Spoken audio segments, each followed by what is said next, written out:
لیکن اس سے پہلے ایک اور بات میں آپ کو بتانا چاہتا ہوں، غور سے سنیں کہ ابھی میں نیوز دیکھ رہا تھا تو اس نیوز میں ایک جو ہے لعنتی بدبخت وہ حرامی بیٹا پلا ہو سکتا ہے، ناجائز بیٹا تو ہو ہی نہیں سکتا، حلال بیٹا تو ہو ہی نہیں سکتا، ناجائز ہے، حرامی ہے۔ آپ بولیں اتنا آپ کیوں بول رہے ہیں؟ سنیے میں کیوں بول رہا ہوں۔ وہ حرامی نے کل سپریم کورٹ میں دلی میں، یہ بہت اس کو سنجیدہ لینے کے لیے ہمارے لیے ضروری ہے، ان باتوں کو سنجیدہ لیں اور اپنے آپ کو اس فتنوں سے بچائے اور اپنے اولاد اپنے بھائیوں کو بھی بچا کے رکھے، اس لیے ان باتوں کو سنجیدہ لے۔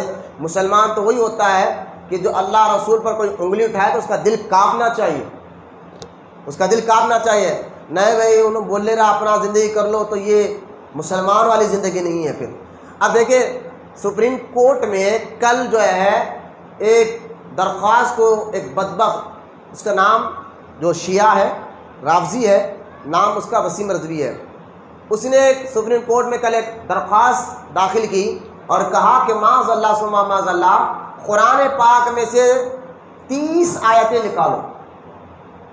اللہ اکبر، قرآن میں سے وہ 30 آیتیں نکالنا چاہتا ہے اور اس بارے میں وہ سپریم کورٹ میں گیا۔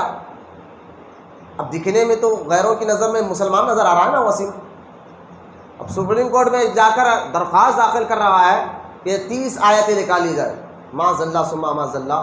اور کیوں نکالا جائے؟ سنیں آپ، یہ کہہ رہا ہے کہ ابو بکر صدیق رضی اللہ تعالیٰ عنہ نے، حضرت عمر رضی اللہ تعالیٰ عنہ نے اور حضرت عثمان غنی رضی اللہ تعالیٰ عنہ نے یہ زبردستی یہ 3 آیتوں کو قرآن میں ایڈ کیا۔ سب مل کر بولے معاذ اللہ۔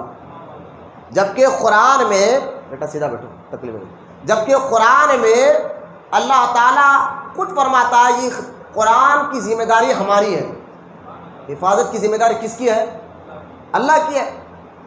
اور بڑے بڑے حفاظ صحابہ کرام موجود تھے اور ان خلفاء پہ بیعت کرنا، ان خلفاء راشدین کو، یہ شیعہ تو مانتے نہیں پہلے سے ہی، معاذ اللہ ابو بکر صدیق کو، حضرت فاروق اعظم کو، عثمان غنی کو یہ گالیاں دیتے ہیں۔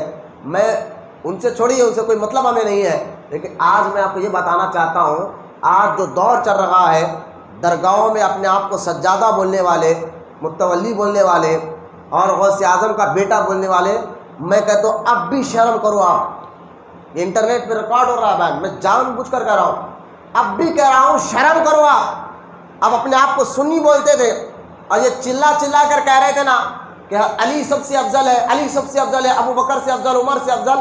آج یہ تمہارے بات اسی وجہ سے غیروں کو بولنے کا موقع مل رہا ہے۔ تم جو ہے نا یہ بول چلائے، آج دیکھو انہیں ایک نیا تندھانا شروع کر دیا، جا کر سپریم کورٹ میں درخواست داخل کر دیا کہ قرآن میں 30 آیتیں نکالو۔ ابو بکر، عمر اور عثمان نے داخل کری تھی قرآن پاک میں، معاذ اللہ یہ ایڈ کیا تھا ان تینوں نے۔ یہ تو شیعہ تھا، لیکن آپ سپورٹ اس کو کریں، اس لیے اتنا آگے بڑھا۔ اپنے آپ کو سنی بولے والے، درگاہ میں بیٹھنے والے، غوث کا بیٹا بولنے والے، یہ چلا کر سارا دن کہہ رہے تھے علی افضل ہے، علی افضل ہے۔ بھائی مولا علی کی افضلیت پر کون انکار کر سکتا ہے؟ لیکن 1400 سال سے سارے مسلمان یہ کہتے ہوئے آ رہے ہیں کہ حضور کے بعد سب سے افضل چاہے ظاہری مسئلہ ہو یا باطنی مسئلہ ہو، ابو بکر صدیق ہے۔ یہ مسئلے میں کوئی مسئلہ تھا ہی نہیں۔ اس کے بعد حضرت عمر ہے، ان کے بعد عثمان غنی، اس کے بعد مولا علی ہے۔ لیکن تم جو ہے یہ الفاظ بول کر غیروں کو بولنے کا موقع دیے۔ آج معاذ اللہ وہ سپریم کورٹ میں یہ کہہ رہا ہے یہ تینوں صحابہ نے، ابو بکر، عمر اور عثمان رضی اللہ تعالیٰ عنہ نے قرآن میں ملاوٹ کی ہے۔ اللہ تعالیٰ سے دعا ہے کہ اللہ اس کو نیست و نابود کرے اور ایسے فتنوں سے ہماری اور ہمارے آنے والی نسلوں کی اللہ حفاظت فرمائے۔ قرآن حق ہے، قرآن کی حفاظت کرنے والا اللہ ہے، اور جو ہے قرآن میں کوئی ملاوٹ نہیں ہے۔